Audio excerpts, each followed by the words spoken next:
Hello বন্ধুরা, তোমরা নিশ্চয়ই বুঝতে পারছো এটা কি। এটা আমাদের প্রত্যেক দিনের খাদ্য তালিকায় থাকা একটা সবজি, যেটার নাম আলু। আমরা প্রত্যেকেই জানি, কিন্তু এই আলুটা দিয়ে আজকে একটা জিনিস তোমাদেরকে প্রমাণ করব, যেটা হয়তো তোমরা এর আগেও আমাদের ফেসবুকে হোক বা ইউটিউবে হোক দেখে এসছো, আমিও দেখেছি, আর সেটাই আজকে আমি প্রমাণ করলাম। কেমন? এই আলুটা এই আলুটা দিয়ে এই ফোনের চার্জার দিয়ে আদৌ ফোন চার্জ হয় কি না সেটাই তোমাদের কাছকে দেখাবো। আমার বাড়িতে আজকে সারা দুপুর কিন্তু কোনো রকম কারেন্ট ছিল না, তো দুপুরবেলা আমার ফোনটা চার্জ আউট হয়ে গেছিলো। আমি অনেক আগে যেহেতু ইউটিউবে দেখেছি যে এরকম আলু দিয়ে বা পেঁয়াজ দিয়ে চার্জ করা যায়, সেই জন্য আমি ভাবলাম একটুখানি চেষ্টা করে দেখি, যদি আমার ফোনটা চার্জ হয়ে যায় তো খুব ভালো। তো সেই কারণে আমি একটা আলু নিয়েছিলাম, যে আলুটা নিয়েছিলাম সেটা নয়, এটা অন্য একটা আলু তোমাদেরকে দেখাচ্ছি। একটা আলু নিয়েছিলাম, এটা যদিও ছোট সাইজের আলু, আমি নিয়েছিলাম একটা বড় সাইজের আলু। তো এই আলুটাকে আমি সর্বপ্রথম কি করব, এই আলুটাকে নিয়ে আমি এই চার্জারটা এই আলুতে ফুটো করে কিন্তু এই দুটো পিনকে আলুর মধ্যে ঢুকিয়ে দেবো। ঠিক আছে, সেটাই তোমরা এখন দেখো। এই যে আমি কিন্তু অলরেডি এই চার্জারটাকে আলুর মধ্যে ঢুকিয়ে নিয়েছি। যারা দেখতে পাচ্ছ না তারা একটু ঠিক করে দেখে নাও, একদম আলুর মধ্যে কিন্তু এইভাবেই ঢুকিয়ে নিতে হবে। ঠিক আছে, এইভাবে ঢুকিয়ে নিতে হবে। এবং দাঁড়াও, আবার মাছিটা বড্ড জ্বালাচ্ছে, এই মাছি আলুর রস না, ওই জন্য মাছিতে জ্বালাচ্ছে। তো এইভাবে ঢুকিয়ে নিলাম। এবার এই যে চার্জারের কর্ডটা আছে, এই চার্জারের কর্ডটা আমি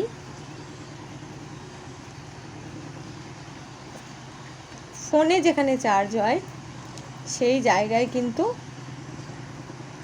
ঢুকিয়ে দেব। ঠিক আছে, যেটা ফোনে আমরা ঢুকিয়ে দিই সেইটাকে চার্জ করবার জন্য এই দিকটা কিন্তু ফোনের এই পিছনটায় আমরা ঢুকিয়ে দেব। কেমন? তো চলো এখন ঢুকিয়ে দেওয়া যাক। এই যে আমি এই ফোনটায়, এই যে একটা আলাদা ফোন নিয়েছি, আমি অন্য একটা ফোনে ভিডিও করছিলাম, কিন্তু এই ফোনটা আমি নিয়ে এলাম। এইবার এই ফোনটাতে আমি কিন্তু এই যে এইটা গুজে দেবো। কেমন? তো চলো এটা গুজে দিই। এই যে আমি কিন্তু এই চার্জারে কর্ডটা এখানে গুজে দিলাম, এই যে ফোনটা। ঠিক আছে, ফোনটা কিন্তু অফ হয়ে গেল, উপরে স্ক্রিনের আলোটা নিভিয়ে গেল।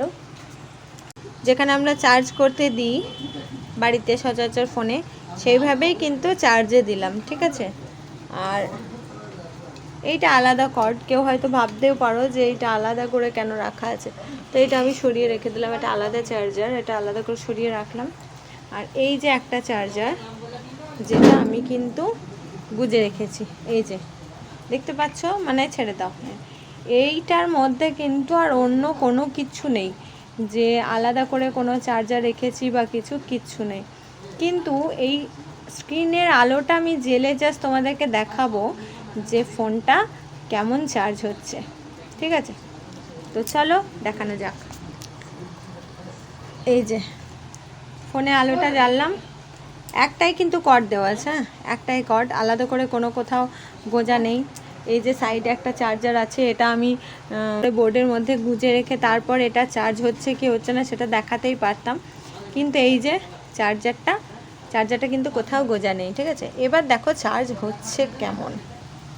এই যে দেখেছো, 3:41 বাজে দুপুরবেলা, এবং ফোনটা জাস্ট কেমন চার্জ হচ্ছে তোমরা দেখো।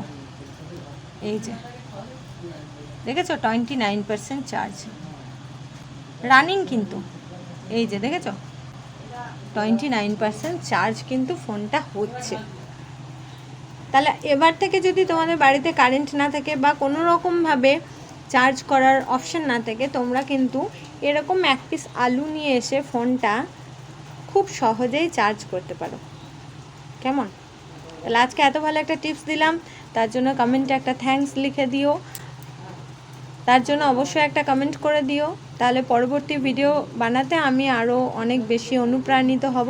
ঠিক আছে, যারা বুদ্ধিমান তারা তো একরকম বুঝলে, আবার যারা বোকা তারা একরকম বুঝলে, আবার যারা দিনরাত্রি ফেসবুক ইউটিউব দেখে বোকা বনে যাচ্ছ তারাও একরকম বুঝলে। তো কারা কি বুঝলে সেটা আমাকে একটু অবশ্যই কমেন্ট বক্সে জানিও। আজকের মতো ভিডিওটা এটুকুই, টাটা।